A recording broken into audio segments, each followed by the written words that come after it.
Welcome to the Alcohol Tipping Point podcast. I'm your host, Deb Maisner. I'm a registered nurse, health coach, and alcohol-free badass.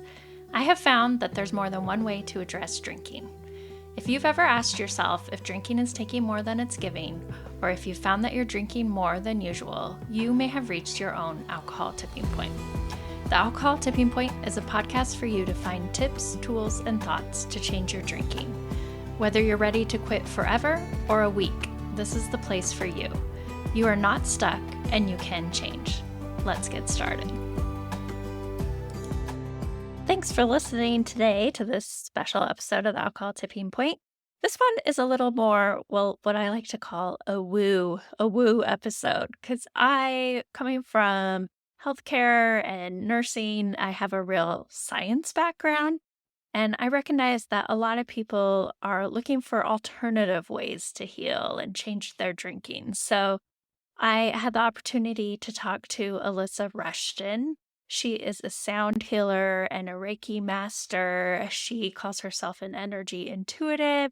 She's had a really interesting story. She's had a near-death experience. She's had her own struggles with addiction and just lots of different things in her life, and has made like an extreme life change from where she was nearly, since a fateful near-death day in 2005, and since losing 100 plus pounds, changing her life and moving to Hawaii and helping other people in a different way with this sound healing and whatnot. So I wanted to have her on the show just to share her experience. And for you, if this is something maybe you're interested in, maybe for you to learn a little something new yourself. We did a retreat in Taos, New Mexico, and we brought in someone to do sound healing, a sound bath with the crystals, the big crystal bowls. And that was just amazing and soothing and calming. And I know we're all looking for other ways to just calm and soothe ourselves. We're looking for other ways to do that besides drinking. So I hope that you find this interesting, that you are open-minded about it, as I was, and that you enjoyed this episode with Alysa. Alysa, well, thank you for joining Alcohol Tipping Point, joining us all the way from Hawaii, right? You live in Hawaii? I am. I'm here on the Big Island. Oh, that's wonderful. And you just are like glowing. I can see you glowing. Oh, thank you. Thank you so much. Yeah, this island will do that. It helps you glow. Yeah, we did a spring break trip to Kauai this Mhm. past year, and then the year before we went to Maui, and just it's amazing. It's special. So that's wonderful. You get to live there year round. I do. I feel so beyond blessed. Every morning when I wake up, the first thing I do is I look outside and I think, oh my gosh, I'm so blessed to live here. Yeah. Yeah. Well, can you share a little bit about who you are and what you do? Yeah. So I am really here to help people rise up into the next level of consciousness. I mostly work with business leaders and entrepreneurs who want to expand in some way. And I like to call myself a superpowers activator because everybody has these unique gifts and skills and talents that you came into this world with that likely have gotten pushed down and shoved down by a variety of circumstances and traumas and people in your life telling you you can't be that much. And so I help people to reignite all of those gifts and skills and talents within themselves so that they can have this rather magical, sparkly, amazing, glowy life. Yeah, and you had your own journey to get here. Can you share your experience, that you had a real tipping point, if you will, where things changed in your life and you went down this different path? Oh, woman. Yes, I did hit tipping point. Almost tipped right off the point, in fact. So yeah, for everybody listening, I had a near death experience and I overdosed of a medical Western medical drug cocktail. And what happened, just to give you a little snippet of this, is that I was in corporate America. I loved my job. I had this amazing job in technology. I was a corporate trainer and it was so much fun. And I went to work every day thinking, God, this is everything. I love this so much. And I poured myself into my work. And meanwhile, years prior, I had this whole list of traumas, right? Little traumas, big traumas, all of these things that had happened to me that I never really dealt with. And I just poured myself into work. And it was a job that I loved, so it was okay. Meanwhile, I wouldn't say I was an addict. I just drank a nice bottle of Cabernet every day. And I did smoke cigarettes, but I didn't really identify myself as a drug user or anything like that. And so I just thought that's what you did. I thought you smoked cigarettes, you drank a good bottle of Cabernet, had a great steak at the end of the long day, and that's how I was living my life. And then fast forward, I got a promotion to the gray cubicle of death, is what I like to call it. And, if you're listening to this right now, you might even be in the gray cubicle of death while you're listening to this. So you know what I'm talking about. And it was that corporate cubicle where all of a sudden, all that fun job that I had was no longer fun. And I had to get scrappy and it was competitive and I wasn't used to working like that. And in that environment, it was a stress incubation tank that coupled with all of these traumatic things that had happened to me in my past sort of bumped up head to head. And I got really sick. And that sickness then turned into pneumonia. That then turned into mono. That then turned into me trying to figure out why my body all of a sudden didn't work the same anymore and why I had massive joint pain and all these weird things were happening to my body. And so ultimately, I got diagnosed with a laundry list of diseases, multiple autoimmune diseases, as rheumatoid arthritis, celiac disease, all of these different things, right? And my body was just saying, alarm bells, you're not well. And I went on a medication protocol. And ultimately, that medication protocol did kill me. I did die on the toilet, which, by the way, if you're going to die, it's a great place to do it. Do it on the potty. Yeah. Wow. Wait, what? I gotta hear more as a nurse. Like, what happened there? On the toilet?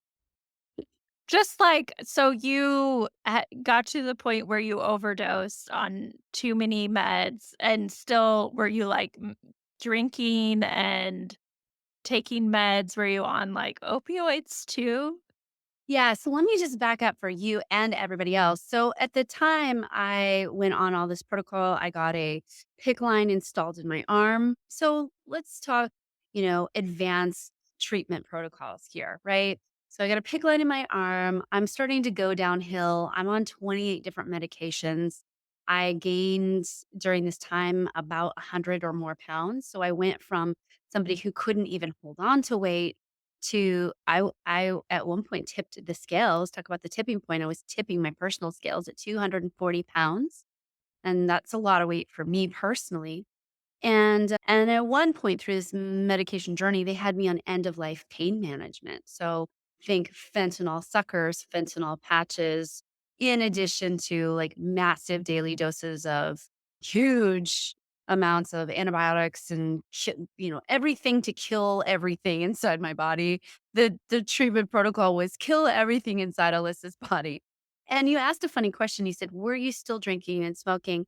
Yeah, interestingly enough, I was. I was really sick. I'm fighting for my life, but somewhere in there, I didn't really realize that drinking probably wasn't the best thing for me and that smoking, had anything to do with me being healthy or not. I knew it was bad for your lungs, but I didn't really know outside of that it was bad for you in any way. I was still eating the standard American diet and I wondered why I wasn't feeling good. And so, yeah, all of that nice combination of things did end up killing me. And so I then had to, once that happened, I then had to unpack my life because I realized, oh, what I'm doing actually is killing me. And I realized that's a really extreme story, but I wonder for the people who are listening to this, it's like sometimes we do these things every day that we don't really realize how much they're impacting us because we've always done them. And look, I grew up in a household where you drank a nice bottle of Cabernet every day. That's just what you did. You smoked a couple of cigarettes or maybe a couple of packs of cigarettes every day. That's just what you did. So it didn't seem unnormal for me to eat like this and drink like this. And it felt like, okay, this is what I'm supposed to do. And by the way, doctors really didn't say much to me. It wasn't a conversation about, well, maybe we should get you to quit drinking and smoking and clean up your diet a little bit. It was a conversation about, like, well, what more drugs can we give you? What more Mm. things can we give your body? And then now let's give you more drugs to manage the symptoms of those drugs. So it was kind of a snowball thing, but I also get I in the past, I'm choosing to rewrite this for myself. In the past, I have been a person that needed to learn the hard way and get the full scope of the lesson. So I feel like I needed that full scope of the lesson to really hit that rock bottom in order to see that I can do things a lot differently. And now, truth be told, I don't do any of that stuff. I eat really cleanly and I have chosen, while I don't believe I ever had a problem with alcohol, I would never put myself in a category of somebody who had a problem with alcohol. I personally choose not to drink because now, you see, I feel so amazing and I feel so healthy and I feel that I have this really good connection between me and the universe. And so I don't want anything to interfere with that. It feels so good that I don't want to mess around with it. Yeah, and I mean, it shows too. That's just Mhm. so how did you I'm sure woke up in the hospital, had this near death experience, and then how did you get to where you are now? Yeah, that's a great question. Well, first of all, I woke up actually not in the hospital, but I woke up dead up there. So I literally had a whole experience that I wasn't living anymore. I knew I had transcended the Oh. body and I got to absorb, luckily for me, I got to absorb a lot of consciousness that you just don't really have access to here on the planet unless you are a meditator and unless you are really tapping into that. And at the time, I wasn't. I didn't know it was available.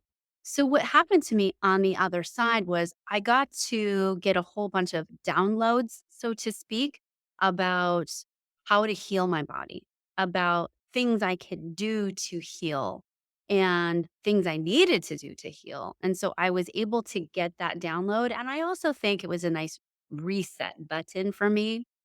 So then when I did wake up in the hospital, by the way, legs flailing, strapped to the gurney, I mean, the whole 9 yards, they had to pump me full of Narcan because it was just I was having a huge overdose.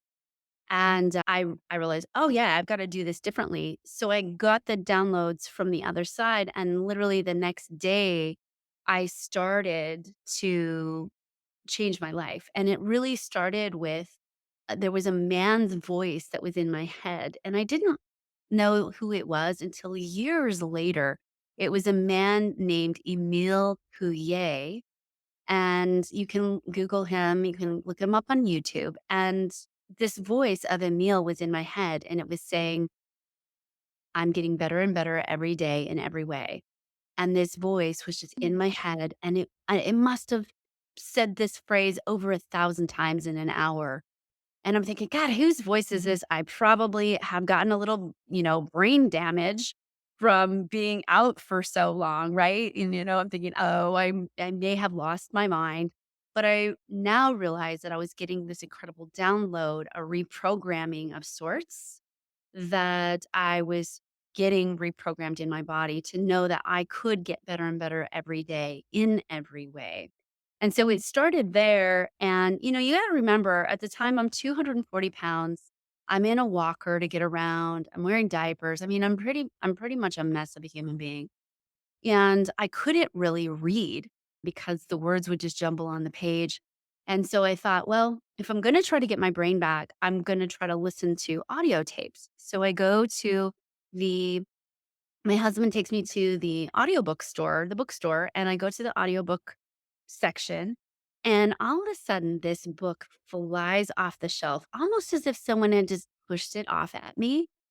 and I'm kinda using my walker, I'm bending down, to get it, and I finally get the book up, and it's Wayne Dyer's a book of Wayne Dyer's, and it's The Secrets of Inspiration, and so I would listen to that and just, lay in bed and listen to that, and then afterwards, I would listen to another meditation and visualize myself being able to walk unassisted, because at the time, I wasn't able to walk even unassisted.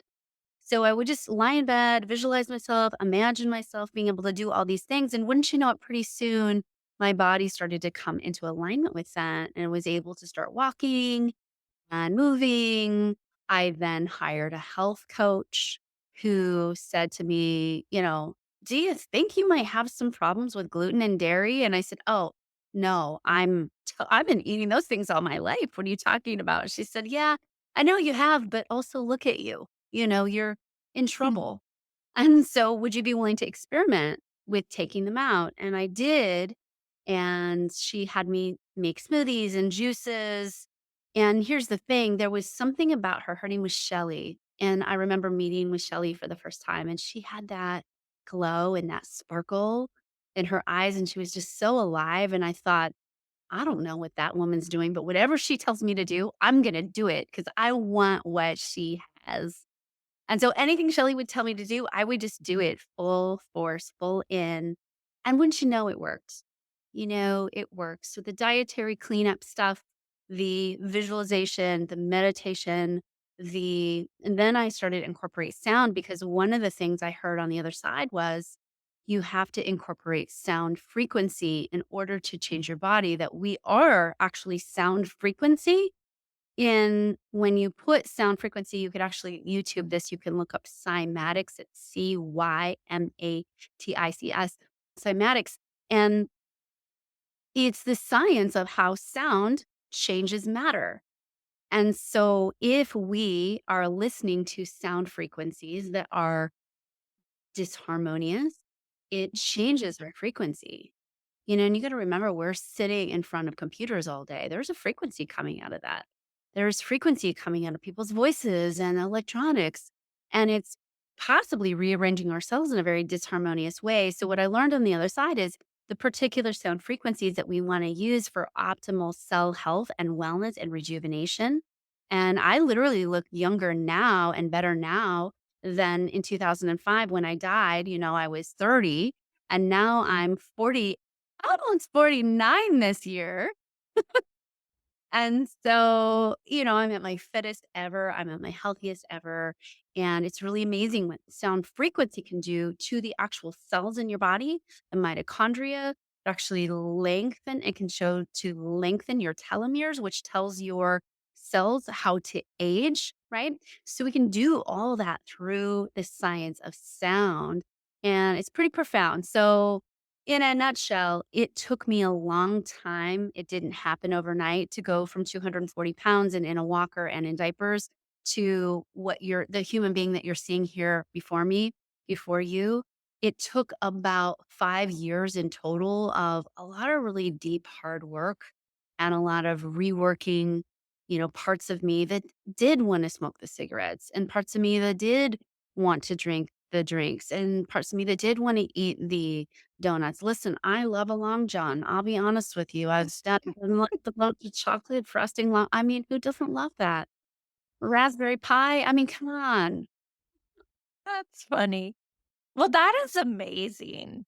I mean, it really is an amazing story, and I appreciate you sharing that. And just, I have just kind of sort of heard some near death experience stories, and I know that like a lot of people have them, and so that's fascinating. I want to talk a little more about sound healing and what that is. You kind of gave an intro, but how just like some ordinary gal in Boise, Idaho, maybe like me, like how I could kind of use some of those ideas, techniques, like how do you practice that?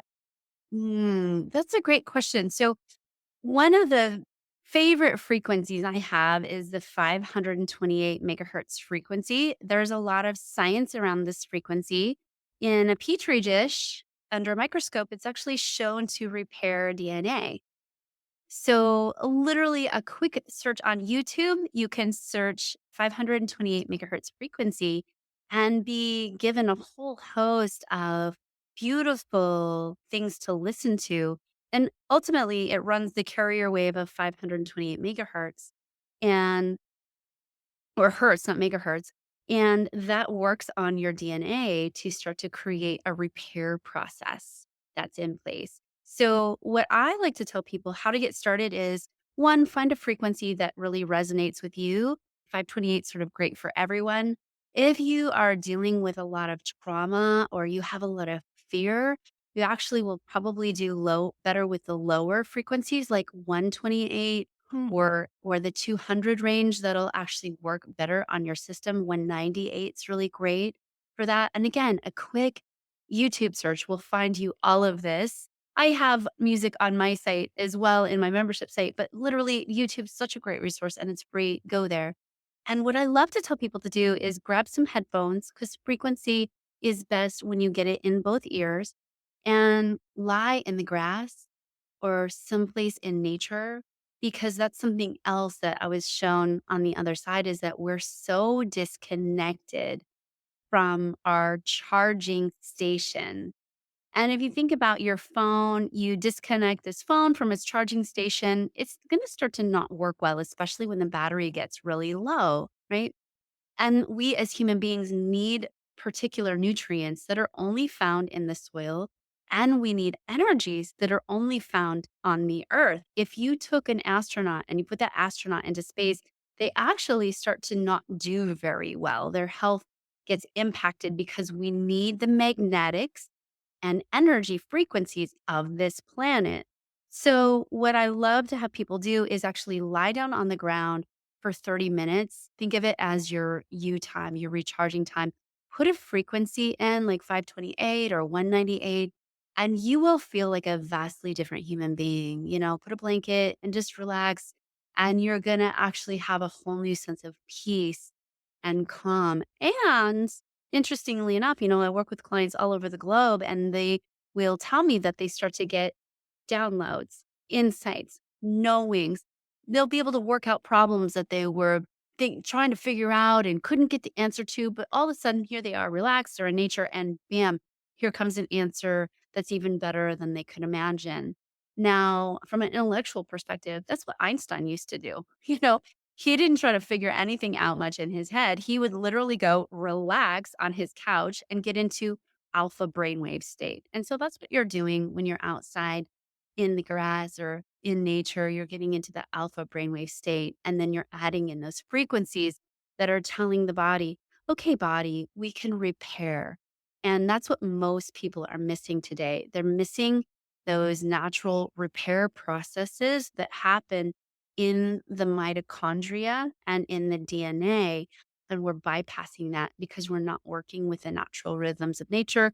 We're all wearing plastic shoes and we're all sitting in front of our computer all day long. So it tends to be hard on the body. And that's why I think one of the reasons why we're seeing today people turning towards more alcohol. They're turning towards more ways to check out. They're turning towards, how do I turn off my consciousness versus turning on my consciousness? Because at some point, it's far too painful to have your consciousness fully on when you are disconnected. So it becomes really hard. So if you are connected though, you want your consciousness fully on. Hmm. You want to be tapped in because you have access to so much wisdom and support. So, how is it different than meditation? Listening to the sound waves and That's a great question. It's not all that different in the sense that you're doing the same thing with your brain. You're getting into an alpha or theta brainwave state. The practice of meditation, there's so many different flavors of that. It's like saying, how is sorbet different than ice cream? There's so many different flavors of sorbet and so many different flavors of ice cream. So meditation, you've got the mindful meditation where you are simply watching your breathing and having the thoughts pass as they will. There's the contemplative meditation where you're contemplating an idea and you're meditating that on that idea. And then there's the transcendental meditation, right? Where you're maybe using more of your breath. So there's so many different types of meditation. So ultimately, the sound frequencies are nice because they sort of bypass all of that. What's the mind doing? What's it not doing? What are my thoughts thinking? What are they not thinking? How's Sally, my neighbor, doing? The brain waves will start to entrain your brain into a coherent state with your heart. And ultimately, that's when we get all the wisdom and the downloads and the knowledge, when our brain is coherently resonant with our heart. So these brainwave frequencies do it very naturally, and the body wants to slip into that state. So you don't have to spend 20 years practicing watching your thoughts and not having reactions and not being the thought or going down the bunny trails. It just makes it easier for you to do so. And it's also working on the physical body where meditation does as well, but the sound frequencies often go to rejigger your cells. So literally, if I were to hold on one second. If I were to take this sound bowl and I were to put water inside this sound bowl, you would see the water as I strike the bowl start to shimmy and shake and do something really different. And so sound actually has a physical impact on your cells. So it's going in and rejiggering you and your cells. It's literally making you different. Yeah, and could you do it, say you are in your cubicle, what did you call it? Your gray cubicle? Of death, yes. But say you're someone who does have to do a lot of work, like, can you get some benefits if you just plug in your headphones and work while you're listening to these different frequencies on YouTube for free? Like, can you do that? Absolutely. So you want to be mindful of the frequencies that you're using. But yeah, if it doesn't have, for example, you wouldn't want to use a theta wave because you might just fall asleep at your desk. Okay. Mhm. So as long as you're using something in the alpha wave frequency, you could totally do that. In fact, I would suggest the gamma wave frequency. So looking up a YouTube gamma frequency because gamma is connected to super consciousness and it's going to connect you with that really heightened state of learning and focus and productivity. So these frequencies are excellent for wanting to jam out a project really fast. And maybe you have a project where you're like, I'm not even sure how I'm going to accomplish this task. When you go up into that super consciousness, all of a sudden you'll have access to new levels of wisdom and insight that you didn't necessarily have in your stress wired beta brain, which is what most of us walk around with, that beta brainwave, high stressed state, especially if you've had a cup of Starbucks coffee, or visited the lunchroom, you're in that more stressed out state. And it's really difficult to get the highest level of answers or intuitive insights when you're in that stressed out place, which most Mm. of us brain in daily. Yeah, which is also why a lot of people turn to drinking. Yeah, because drinking turns the dial down on it. Yeah, temporarily, for sure. Well, how bringing this back to drinking and someone is wanting to change their drinking and they're like, "Okay, I could try this sound wave thing out," right? What are some other alternative ways or approaches you have to help someone change their drinking? I love this question so much. So, one of the first things I think is really important is looking at your identity. Because if you're somebody who identifies as a drinker and you identify as, I'm just somebody who has two cocktails every night, whether I need them or not.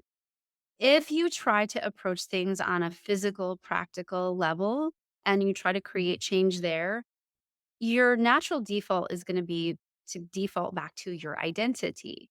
So let me give you an example outside of drinking. You want to start running. You buy the running shoes. You go to the running store, you get a really cute running outfit, but every day in the morning you wake up and you're not running. And it's because you don't identify as a runner. You identify as somebody who likes to be cozy in your bed for 5 extra more minutes, right? And so change won't happen until we rewire that identity. So the first step is really thinking about how could I identify in a way as a person that maybe doesn't want to drink this much or at all. For me personally, I'll tell you what I started to think this thought. There's nothing that tastes as good as healthy feels. So there was a time when I didn't that wasn't my identity and my thought, but I just decided, you know what? At some point, feeling good feels so good that nothing is going to taste as good as this feels. So that identity thought statement helped me then make the physical outward shifts. But if I had been in the place of, nothing feels as good as this nice glass of Cabernet, that's going to be really difficult for me to make change. And then I'm having to use willpower at some point. So I would say if you're listening to this and you want to make a shift, take a look at first your identity piece and ask yourself, how am I currently identifying as it comes to my relationship with drinking and alcohol? And what's the identity statement that you would make? And it's going to sound like this. I'm someone who does this, right? And so, like I would say now, I'm someone who drinks green juice. That's just what I do. I drink a lot of green juice and a lot of water. Those are my two favorite beverages. So give yourself that statement. I'm someone who does this with alcohol, and then you'll know what identity is running underneath the hood in your subconscious mind. And then you can start to work with it. So that is my first tip. Thank you. Yeah, I think that's so good because I think a lot of people have a hard time saying, like, "I'm sober," or "I'm an alcoholic," like, and I don't use that word either. I use, "I'm an alcohol-free badass." However, it's hard to get there when you're changing. So, if you can kinda ease into it, like you said, like, "I'm someone who takes care of my health. I'm someone who drinks water. I'm someone who, is changing their drinking," or whatever that looks like for you. And probably you need to try some on too to get to what feels good for you. Totally. Absolutely. And just really quickly, the people who have been in recovery for years who are reciting, I'm an alcoholic, there's a reason why they're not able to transcend that addiction because they are at the identity level, reaffirming every day that they've got an addiction issue. Versus if you really do start to work with your identity at that level and reaffirm, I'm someone who makes healthy choices. I'm someone who loves feeling healthy. I'm someone who hydrates really well, and you make it less about being addicted or not addicted or, drinking alcohol or not drinking alcohol. It's more about like being healthy and Mm. being the identity of health and feeling really delicious in your body. Your body actually responds very well to that. And it doesn't feel like a form of punishment because we are hardwired to avoid pain and punishment. So if we're saying things to ourselves that are going to feel punishing, the body will then start to also resist. I always say the issue is lying in the tissues. So our body is basically our subconscious mind. And so we've got to outsmart it at some point and give it these really sweet and positive, healthy statements to work with that, like you said, don't feel like those all or nothing statements and don't feel like those huge statements, but get us closer and closer over time. Yeah, that's a great mindset tip. What are some of your other alternative tips or tools? Well, and then this goes to the practical is first and foremost to really look at the reason why you're reaching for that alcoholic beverage, right? Why are you doing it? Is it out of habit? 100% out of habit? Is it because you are feeling stressed at the end of the day? I don't know about you, but that's my number one reason why I would do it is because I was so stressed by the time I got done with my day that I knew that this was going to be my instant quick hit to bring down the stress level in my body. So, one of the things that I now love to do is physical activity. If I'm stressed, I'll go grab a buddy and do a walk and talk, and we'll just go walk and talk off the day or walk in nature. I think moving the body is something that really we're not doing enough of in this day and age because we're so stagnant sitting down anyways. And the body's like a river. It wants to move and water needs to move. And because we're mostly water, we need to move the water in our body. So, moving the body, having that practice of, okay, I get done with my day and I immediately kind of go walk off my day. I move off my day. Hydrating. When we are fully hydrated, you're not going to have the level of cravings either for alcohol or sugar than when we're dehydrated. The brain goes into a state of fatigue and needs, it's like, oh my God, I'm feeling tired. Give me something that's going to help out. And it's usually a combination of sugar and alcohol. The brain's like, oh, yeah, that's my magical combination. I love those two together. And throw in some salt for good measure. Right. So, yeah, moving the body and then having alternatives. I mean, for me, I personally love those alternatives that feed health and feed the cells and help you age in reverse. Because I don't know anybody who's getting any younger, but I like to look like I am, right? And so I like to have those things in my diet and in my life that I know are going to be anti stress and anti aging as well.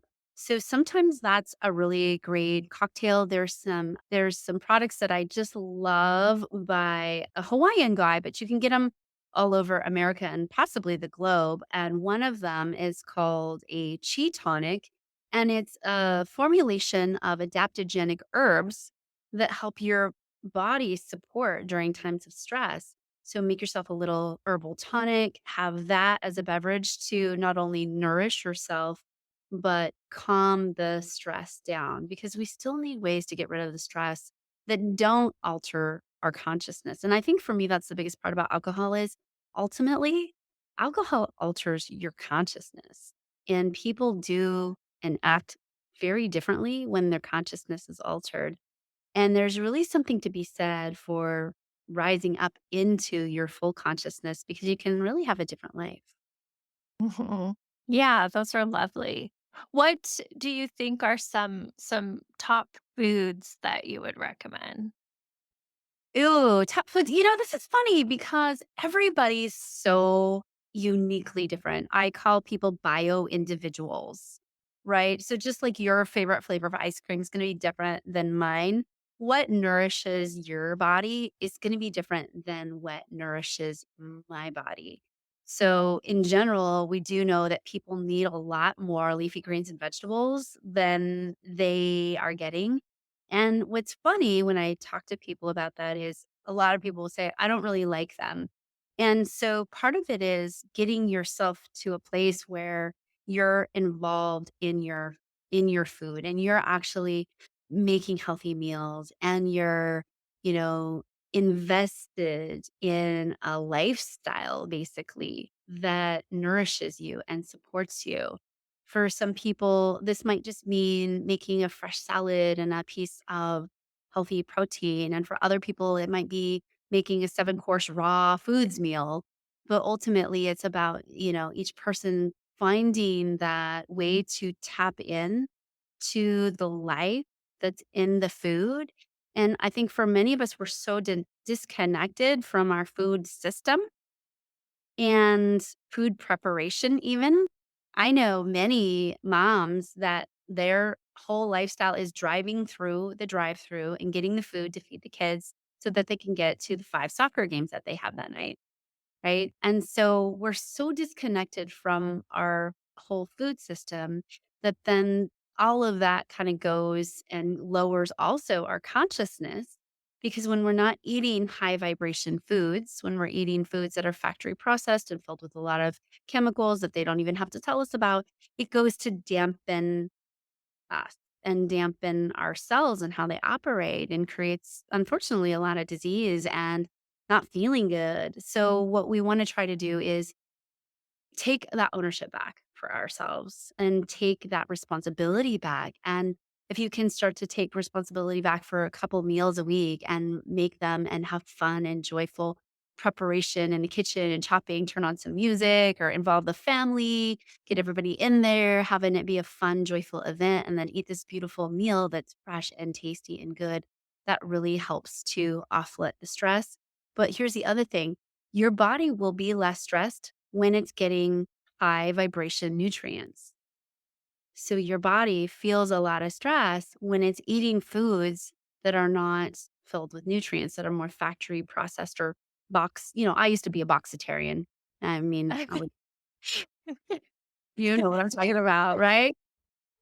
Mhm. That's funny. Well, Yeah. what do you mean by high vibration foods? What does that mean? High vibration food. So I want you to just imagine in your mind a box of what comes a box of cereal. Okay. So imagine in your mind a box of cereal. And then imagine in your mind a fresh bowl of fruits with maybe a little coconut sprinkled on top of it and maybe some cacao nibs. So can you instantly sort of energetically tell that one has a higher quality of light and life energy Mhm. than the other? Yeah. Yes. So the thing of it is that the more closely we eat to nature, the higher vibration it's going to have. And that frequency of life that the cell is emitting from the food. And there's cells in the food, right? When you bite into an apple, that apple's got cells in it, and you're ingesting that along with the phytonutrients and all of that good stuff. And that's nourishing the body on a subatomic level and a micronutrient level. And what happens for most people is because most people these days are some sort of boxitarian or packagetarian. It's right. No more vegetarians, it's boxitarian. And they're eating all these processed foods. And then the body doesn't do a good job uptaking those nutrients, first of all, because many of them are manufactured. But second of all the life force is gone. The high frequency life force is gone. And so we don't have the vitality. We don't have the stress resiliency that we would have if we were eating these high vibration, high frequency foods. And simply to say high frequency, high vibe means a lot of life force Mm. within. So, Yeah. and you can And get this I might just say healthy. Yeah, yeah, But it's a different way of looking at it. That's for sure. yeah, and you can notice this in any grocery store. Do this with yourself. Go to the grocery store and look in your cart and see if you can sense the life force coming from things, and then notice how much of your cart has life force in it, and notice how much of your cart doesn't. Mm. Mhm. Yeah. And I oftentimes just tell people, like, just focus on adding at Yes. first, just eat as much food that you can get that grows from the ground, not from a box. But yeah, but just starting simple, or like you said, just pick a couple meals a week and make it fun. I love that tip. That's good. Yeah, make it fun and I always say find something that you love to eat and maybe find a way to make it even healthier and more Mm. high vibe, right? And one of mine was lasagna. I love lasagna, but I realized I couldn't eat pasta anymore. So I would explore all these recipes that were raw foods recipes that allowed me to have fun with food. And by the way, I didn't know how to cook. So I had to take cooking classes and I had to actually decide to learn to like to cook because there was a part of me that was like, I don't like to cook. I don't want to spend time in the kitchen. It's a waste of my time. So I understood though that I had a choice. I have the choice to decide to enjoy something or not. And ultimately, I think each and every one of us does. But yeah, find something that you already love and see if there's a way you can up your game with it and up the vibe. Mhm. And as you were talking about that, I was like, that's another identity thing. Like, maybe you were telling yourself, "Oh, I don't like to cook. I don't like to eat healthy," or whatever. So just switch that. Like, I am a person who is open to exploring new foods and that kind of thing. Love that one. Yes, because ultimately it will help you make that shift. Beautiful. Well, I kind of want to switch gears because I know some of the work you do is on forgiveness. And I think this is a big topic when it comes to drinking. There's a lot of shame and guilt. And so how can we navigate forgiveness? Mm. Yeah, forgiveness is such a potent topic. And, I will also say that the shame, we've been talking about vibration. If you look on, again, the Google, if you go to Google and you Google the consciousness scale, it's by David R. Hawkins. You'll notice that shame is the lowest form of emotion that you can have. And that shame actually is really heavy and dense, and you'll feel it in your body. And people with a lot of shame actually will carry a lot of weight because it's so heavy. It carries a vibrational frequency. And so then that charges your cells to hold extra weight. Okay. So forgiveness is something that's so powerful because it basically neutralizes shame and judgment.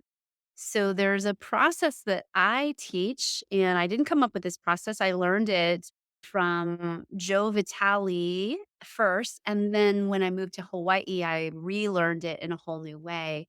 And in Hawaii, the ancient Hawaiians would do a system called Ho'oponopono, which means to make right again. So Ho'oponopono. And it is a way to practice forgiveness. And basically, how I teach it's a little different. So I do this in the sense that you don't ever have to call your person that you're frustrated at and do this in person with them. You can do it energetically. So let's say that your business partner really frustrated you, and you're really just angry of how they're showing up to their job, and you're not happy with their work, and on and on and on. So in Ho'oponopono, you would say these 4 statements. I love you. I'm sorry. Thank you. Please forgive me. Now, here's the hiccup.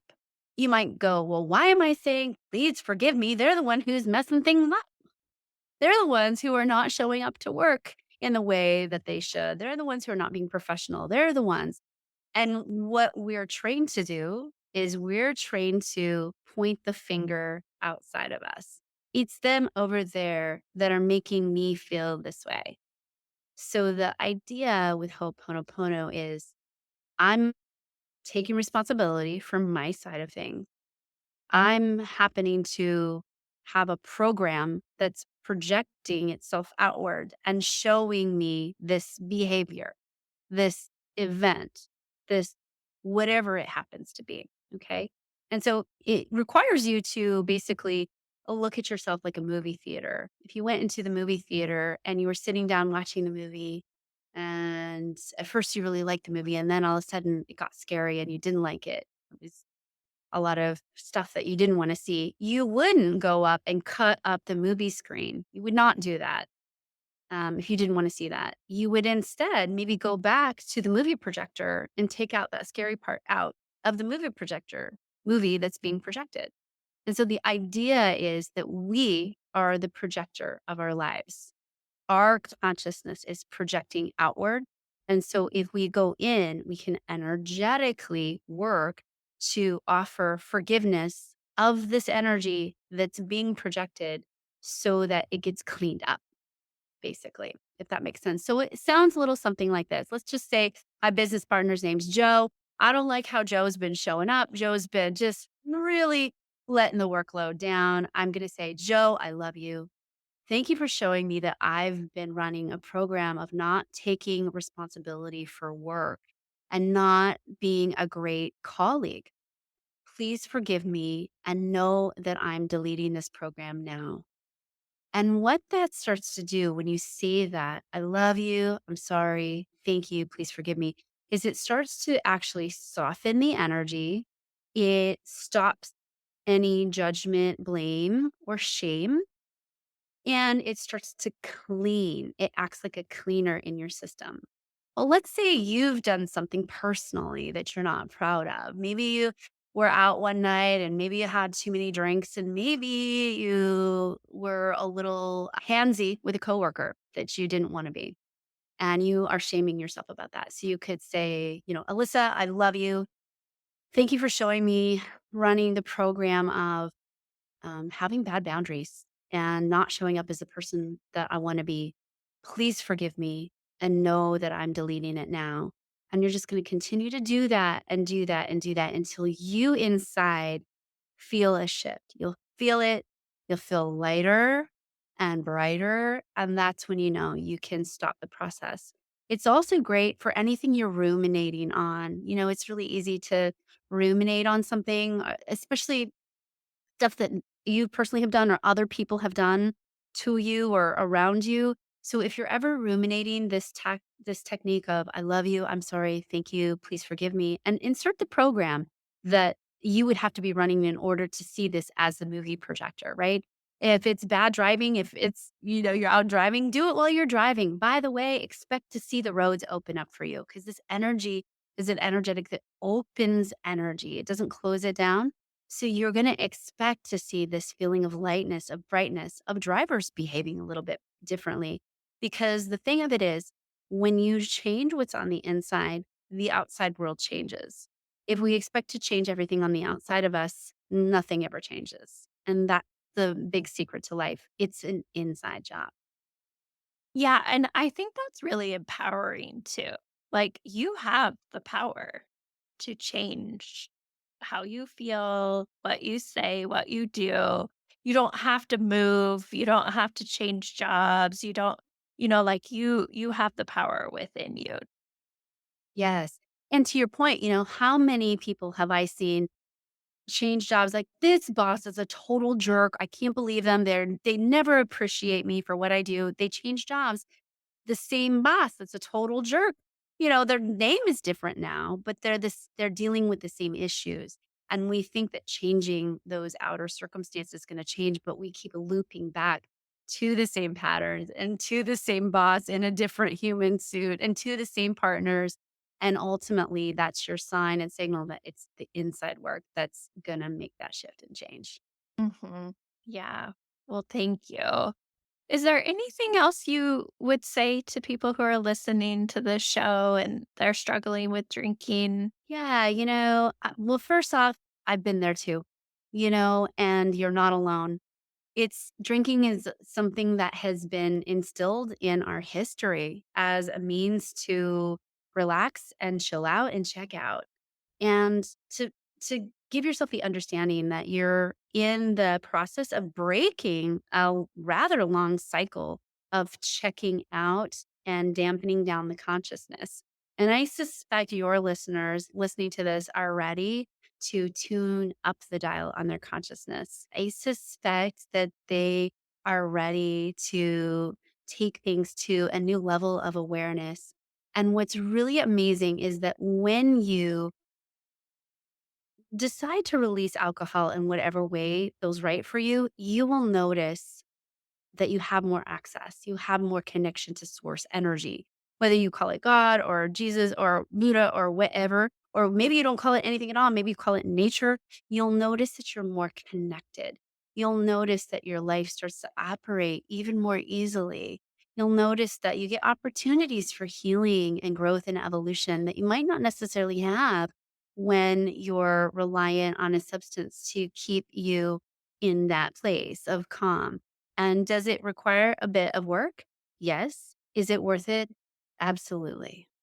Oh, that's wonderful. Well, thank you so much for coming on the show and sharing these alternative ways to just live life better. And I'm going to definitely start doing more sound healing and listening to different hertz and just exploring that because I think that's really fascinating. How can someone find you? Oh, well, first of all, thanks for having me. It's been such a pleasure. And yeah, go to alysarushton.com and I'm sure you'll have a little link for them in the show notes. I will. I will. Well, thank you so much. It's just wonderful connecting with you, and we will be in touch. Oh, likewise. Thanks so much for having me. Thank you so much for listening to this episode of the Alcohol Tipping Point podcast. Please share and review the show so you can help other people too. I want you to know I'm always here for you, so please reach out and talk to me on Instagram at Alcohol Tipping Point, and check out my website, alcoholtippingpoint.com, for free resources and help. No matter where you are on your drinking journey, I want to encourage you to just keep practicing, keep going. I promise you are not alone and you are worth it. Every day you practice not drinking is a day you can learn from. I hope you can use these tips we talked about for the rest of your week, and until then, talk to you next time.